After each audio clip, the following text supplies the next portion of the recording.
Ya, kembali kita lanjutkan dialog kita. Saya kembali ke Pak Andi. Pak Andi, sebelum kita berbicara tadi mengenai opsi menaikkan harga BBM, saya akan tanyakan dulu mengenai pilihan yang saat ini sudah dilakukan. Ini mengenai pembatasan. Nah, ini untuk pembatasan apakah sudah dibicarakan mengenai pengawasan dan juga bagaimana untuk mengukur efektivitasnya tadi? Berkaitan dengan efektivitas, saya kira memang ini kan tergantung daripada bagaimana BPH berkoordinasi dengan badan usaha, dalam ini Pertamina, KKR, dan SPN. Nah, pengawasan kami itu bukan pengawasan yang bersifat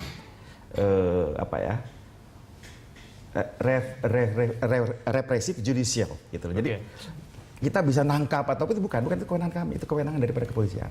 Yang kami lakukan pengawasan itu dalam artian kami melakukan verifikasi. Nah, badan usaha pun harus patuh terhadap hasil verifikasi kami. Ini bentuknya seperti apa? Berarti misalnya gini, misalnya katakanlah nanti di setiap kuartal kita lakukan verifikasi. Nah, kalau kita melihat daripada daily quota ataupun monthly quota, di rata-rata itu sekitar katakanlah 1.000, tapi bila manakala melebihi daripada 1.000 tentunya, misalnya katakanlah 1.100, 100 itu tidak akan kami akui sebagai bahwa ini adalah BBM, BBM subsidi yang disalurkan. Ya tentunya kan kerugian kepada badan usaha tentunya. Nah, badan usaha pun tidak mau rugi seperti itu. Nah, kalau sampai ada melebihi daripada kuota yang sudah ditetapkan, badan usaha tidak mau menyalurkan. Karena apa? Tidak dibayar oleh negara. Seperti itu. Nah, itu bentuk pengawasan seperti itu.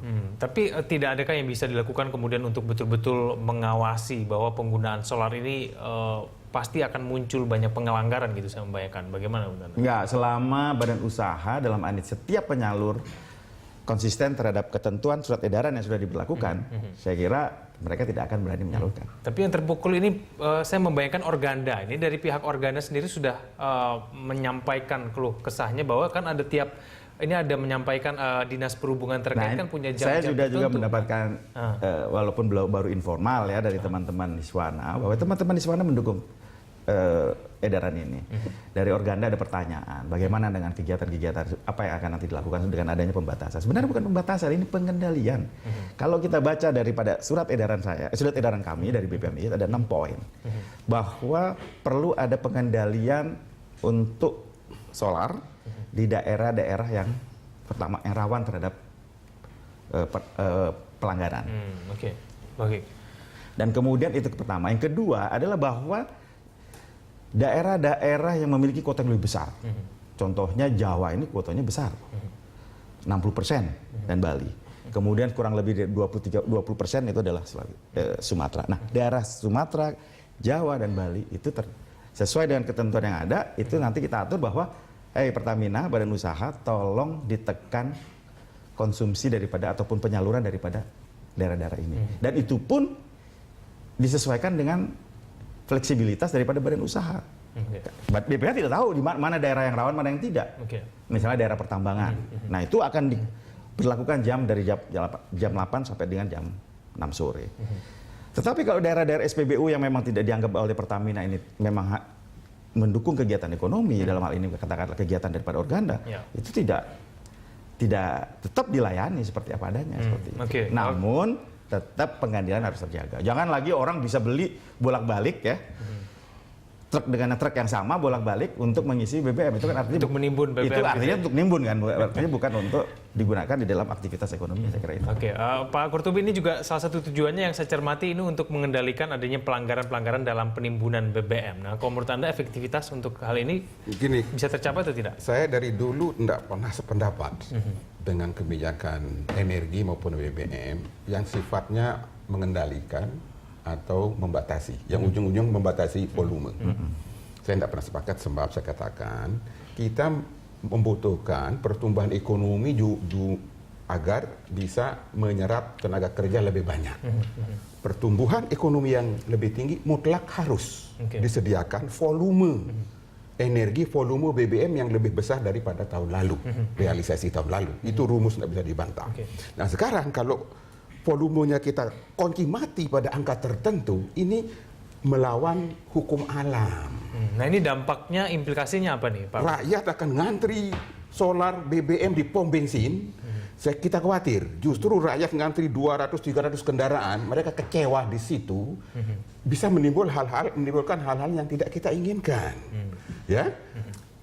menurut pendapat saya lebih baik barangnya ada, tapi naikkan harga. Oke, Pak Andi. Ya, nah begini, kita dengar juga pemerintahan sekarang ini tidak bersedia Oke. menaikkan harga BBM ini karena transisi katanya.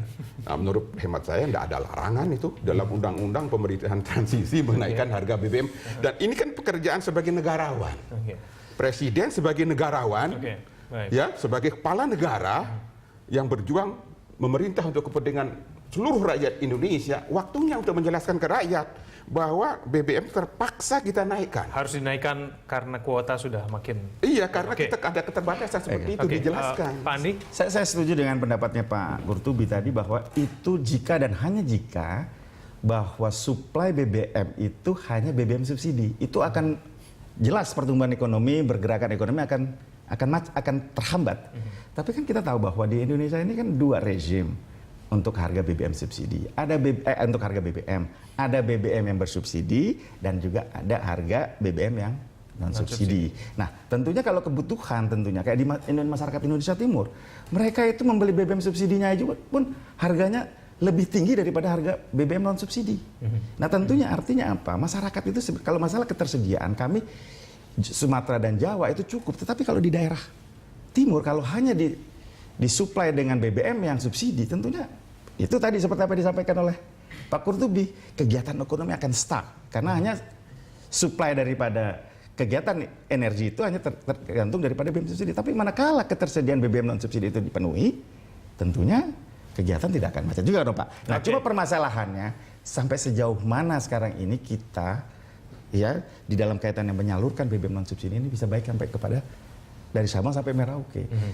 Hasil kajian kami bahwa total daripada konsumsi nasional BBM ya, baik subsidi dan non subsidi itu 80 juta KL. Ya. Tetapi lucunya ini growth terus ya. Non subsidi, subsidi, tetapi ini flat. Artinya apa? Artinya ada kemungkinan bahwa ini terjadi penyimpangan. Penyimpangan daripada BBM subsidi. Nah, ke depan ada baiknya pertama Pak, harga juga dinaikkan, tetapi juga pada batas di mana disparitas harga itu tidak memungkinkan orang untuk melakukan penyalahgunaan, tetapi di satu sisi target daripada konsumen BBM subsidi harus jelas sesuai dengan Perpres nomor 15 tahun 2012. Oke, Pak Andi. Jadi bisa kurangi volumenya juga seperti Oke. seperti itu. Baik, Pak Non Andi, kita subsidi akan baru ditingkatkan. lanjutkan lagi dulu kita di segmen berikutnya. Pemirsa jangan kemana-mana, tetaplah bersama kami di Jurnal Siang.